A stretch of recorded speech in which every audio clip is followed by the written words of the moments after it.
Vous regardez New Hot Soir. Bonsoir et bienvenue à tous. Vous êtes éditorialiste, Mamadou Diouf. Bonsoir et bienvenue. Merci. Bonsoir Charlotte. Au Mali, les combats ont repris dans le nord du pays entre l'armée malienne et le CSP, cadre stratégique permanent. Il y a de cela 2 semaines, le CSP, qui a accusé l'armée malienne d'avoir violé l'accord de paix, a repris les armes et attaqué la base de Fama de Bourem, puis celle de Léré il y a 8 jours. Suite à ces événements, dans un communiqué, le mouvement pour le salut de l'Azawad s'est démarqué de cette stratégie et annoncé qu'il quittait le CSP. Et voilà donc la situation actuelle au nord du Mali, Mamadou Diouf. Ces divisions apparaissent au sein même de la coalition de groupes armés signataires de l'accord de paix de 2015. On peut dire que c'est tout à fait normal parce qu'il faut ramener les choses dans leur contexte. Le CSP dont on parle est une organisation très récente. Elle date du 6 mai plutôt 2021. Pour dire qu'elle est intervenue après les accords, puisque les accords ont eu lieu en 2015. C'est bon à préciser, ce n'est pas cette structure qui a négocié les accords. La structure est née après les accords. Il est vrai maintenant que ceux qui se retrouvent dans la structure, il y a 2 grands groupes qui avaient négocié les accords. C'est la CMA, c'est ce qu'on appelle la plateforme. La plateforme qui vient également de dénoncer le CSP et de quitter le CSP. C'est les 2 éléments. Et à l'intérieur de chaque élément, vous avez plusieurs groupes. Parce que quand on dit mouvement Touareg, les gens croient à une seule chose. Non. Si vous prenez le cas de CMA, vous avez le MNLA qui est le mouvement le plus connu puisque c'est eux qui avaient mené à un certain moment la rébellion. Vous avez également le Haut Conseil pour l'unité de l'Azawad, le HCUA, qui fait partie toujours du CMA. Vous avez le mouvement arabe de l'Azawad, qui est également un mouvement qu'on oublie parce qu'il y a des Arabes dans la zone. Vous avez d'autres groupes à l'intérieur. Quand vous prenez la plateforme, c'est la même chose. Vous avez le Gacha qui est ce qu'on connaît le plus. Mais la plateforme, il faut le dire, est un groupe qui de tout le temps a été proche de l'État malien et qui comprend parfois des groupes dissidents. Je parlais tout à l'heure du mouvement arabe de l'Azawad. Vous avez une dissidence dans le mouvement arabe de l'Azawad qui est dans la plateforme, qui est plutôt proche de l'État malien. Vous avez une dissidence également au niveau du CPA qui est proche ici de l'État malien, etc. Donc c'est pour dire que à l'intérieur des accords d'Alger, vous aviez 2 groupes et les 2 groupes les plus importants, la plateforme et la CMA, l'un était plus proche du pouvoir que l'autre qui était plutôt dans une logique irrédentiste au départ avant de revoir un peu cette posture. Ça fait que pour ceux qui connaissent cela, que des membres de la plateforme ne soient pas d'accord avec la reprise des hostilités, cela est tout à fait logique, puisque ceux-là sont proches du pouvoir et dans leur déclaration, ils le disent clairement, ils soutiennent le pouvoir de la transition. Ils disent que ce n'est pas le moment, puisque les populations sont déjà meurtries par plus de 10 ans de guerre, beaucoup sont déplacés dans la zone, et dans cela, ils ont raison, c'est une zone qui est déjà dans la difficulté depuis fort longtemps. Cette zone n'a pas besoin d'une guerre supplémentaire. Et justement, qu'est-ce qui explique cette recrudescence des violences dans le nord du pays? En fait, il y a plusieurs choses. Une chose, c'est que les groupes Touareg se sont plaints même par rapport à l'État malien en considérant qu'on les a laissés seuls avec l'État islamique en particulier. EIGS, puisque c'est eux qui sont à ce niveau, avec qui il y a eu beaucoup d'affrontements. Ils se sont même plaints auprès de la plateforme, plutôt du CSP, en leur disant que quand les gens se battaient contre le Gacha et le MSA en particulier, les avaient appelés au secours en leur disant mais venez participer à la bataille parce qu'on fait la bataille ici contre l'État islamique mais on ne vous voit pas.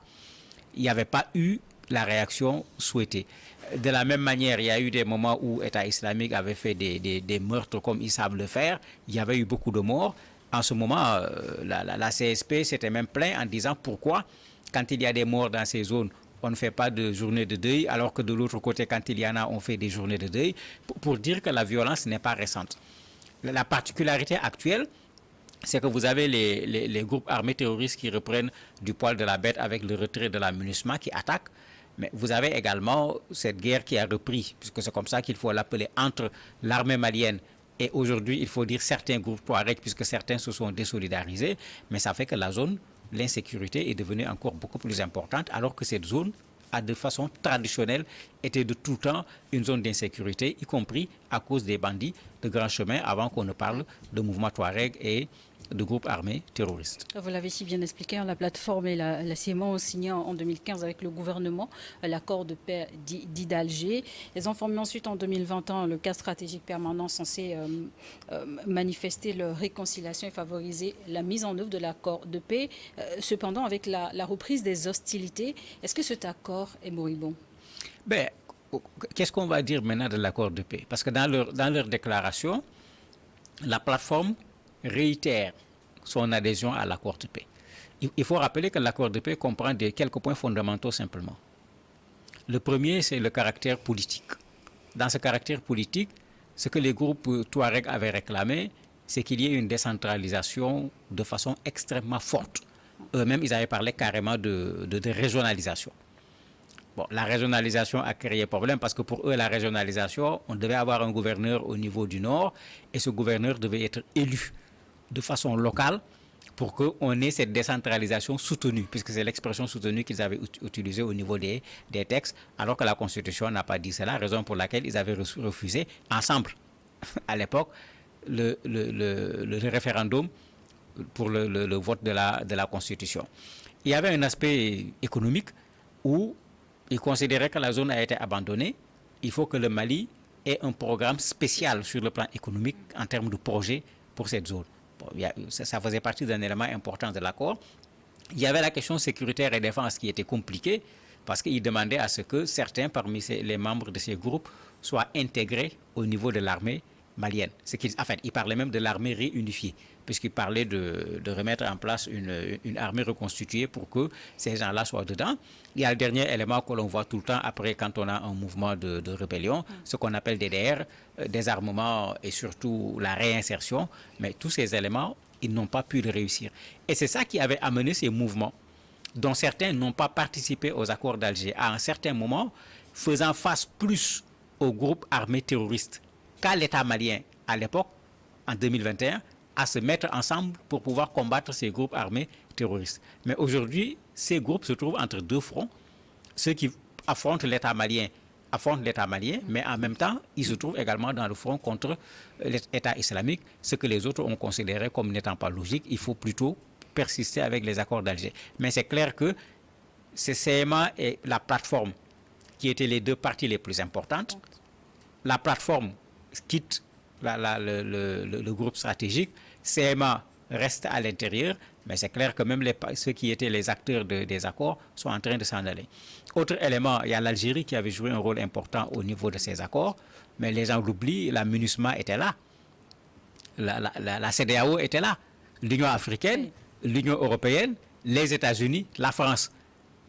Tous participaient à maintenir cet accord de paix et à faire en sorte qu'on puisse faire la mise en œuvre de ce qui avait été dit. Mais il est clair qu'aujourd'hui, la France, la CEDEAO, l'Union africaine, vous avez des gens qui ne peuvent plus intervenir dans le cadre de cet accord-là, puisque leur relation avec le Mali en particulier n'est pas du tout bonne en ce moment. Ça fait qu'effectivement, on peut se poser la question, est-ce qu'aujourd'hui, on peut continuer à parler des accords d'Alger? Ah oui, justement, et quelles conséquences doit-on craindre avec cette division au sein des groupes? Mais la première conséquence, et qui est mauvaise aussi bien pour les groupes Touareg que pour l'État malien, c'est de redonner de la force aux groupes armés terroristes. Les groupes armés terroristes affrontent les groupes Touareg. Ils affrontent l'État malien. Si l'État malien s'affronte avec les groupes armés Touareg, mais les autres se disent, mais nous avons deux adversaires, et les deux adversaires s'affrontant entre eux, ils vont s'affaiblir. Mais s'affaiblissant, qu'ils le veuillent ou pas, ils font l'affaire des groupes armés terroristes. Et c'est pourquoi cette guerre ne fait ni l'affaire des groupes Touareg, ni l'affaire de l'État malien. Et quand vous regardez les réactions dans les journaux maliens, mais beaucoup disent non, il faut retourner vers l'accord de paix, il faut aller vers une nouvelle négociation. Cela vaut mieux que de faire une guerre qui ensuite fait l'affaire des autres au lieu de faire l'affaire du Mali de façon générale, parce que si l'État malien s'affronte avec les groupes armés Touareg, vous ouvrez un boulevard pour les groupes armés terroristes Mais qui aura gagné entre les deux? Certainement personne. Et justement, le gouvernement malien a annoncé cette semaine le report des élections de février 2024, censé mettre fin à la transition. Les partis politiques avaient également appelé au dialogue. Est-ce que l'avenir de l'accord, la stabilité, tout ça, ça se joue en ce moment au nord du pays? Ben, une partie se joue au nord du pays. Ça, il faut le rappeler, une partie se joue au nord du pays, bon, le nord, le centre, puisque on parlait ici de la partie nord avec l'État islamique. N'oublions pas qu'au niveau de la partie centre également, nous avons le Génim qui est là-bas, qui même vient de dire, parce que c'est à eux que tout le monde avait pensé quand on a attaqué le bateau Tombouctou, ils viennent de dire que ce n'est pas eux. Ben, si ce n'est pas eux, c'est qui? C'est la question que tout le monde se pose. On avait déjà soupçonné que ce soit eux ou bien les groupes Touareg, parce que c'est la période où il y avait un peu de problème avec les groupes Touareg. Si eux, ils déclarent que ce n'est pas eux, ça va être qui? La question est importante. Et ça fait que cette partie du Mali en difficulté, mais crée un énorme problème pour le reste du Mali, puisque c'est une bonne partie également du territoire malien qui est en jeu dans cet espace-là. Et qu'est-ce que les Touaregs vont faire? Pour le moment, on ne les entend pas très clairement pour ceux qui reprennent le combat. Est-ce qu'ils vont reprendre la revendication de l'indépendance ou pas? J'espère qu'ils n'y penseront pas. Moi, je suis contre une indépendance dans un quelconque pays africain actuellement. Je suis partisan d'une Afrique avec un seul gouvernement. Donc, on ne peut pas encore continuer à segmenter nos États alors que nos États sont en eux-mêmes des problèmes parce que la masse critique n'est pas réunie dans nos États sur beaucoup de domaines. On n'a pas besoin encore de subdiviser nos États. Donc, il y a un enjeu qui est là. Ça crée un autre enjeu. C'est vrai qu'avec le référendum, il y a des zones où il n'y a pas eu d'élection. Pendant ce temps, la situation était moins difficile que la situation actuelle. Dans ces conditions, si on décide d'organiser les élections présidentielles, est-ce que les groupes Touareg qui continuent dans la rébellion vont avoir la même attitude que les gens avaient eue au moment de l'élection pour le référendum? C'est une question à se poser et qui va jouer, bien sûr, sur les élections qui vont être organisées. Et ces événements coïncident avec le désengagement en cours de la MINUSMA. La mission de l'ONU déployée au Mali depuis 2013 est repoussée vers la sortie par la junte arrivée au pouvoir en 2023. Est-ce que pour la stabilité de la zone, l'armée malienne aura besoin d'autres appuis? Mais, pas seulement aura besoin d'autres appuis, le premier problème qui se pose, c'est que ces zones où se trouvait la MINUSMA se trouvent sur le territoire malien. Il n'y a aucun problème en principe que la MINUSMA cède ses bases à l'armée malienne. Le problème, c'est que les groupes armés Touareg disent qu'il y avait un accord, un arrangement, c'est le mot qu'ils utilisent, un arrangement entre eux et la MINUSMA. C'est la raison pour laquelle ils avaient accepté l'installation de la MINUSMA dans leur zone. Ils disent leur zone parce qu'à l'époque, effectivement, c'est eux qui occupaient ces zones d'un point de vue militaire. Mais la MINUSMA ne peut pas remettre une base à un groupe rebelle, quel qu'il soit, même si c'est à Menaka ou que ce soit. Maintenant, l'autre problème que ça pose pour les Touaregs, c'est que c'est une façon pour l'armée malienne de venir s'implanter dans ce qu'eux, ils considèrent comme leur zone. Mais nous sommes toujours sur le territoire malien. On n'est pas sur un autre territoire. Les Touaregs, en fait, les Touaregs qui sont à l'intérieur du Mali sont des Maliens. Je ne parle pas des autres qui ne sont pas sur le territoire malien.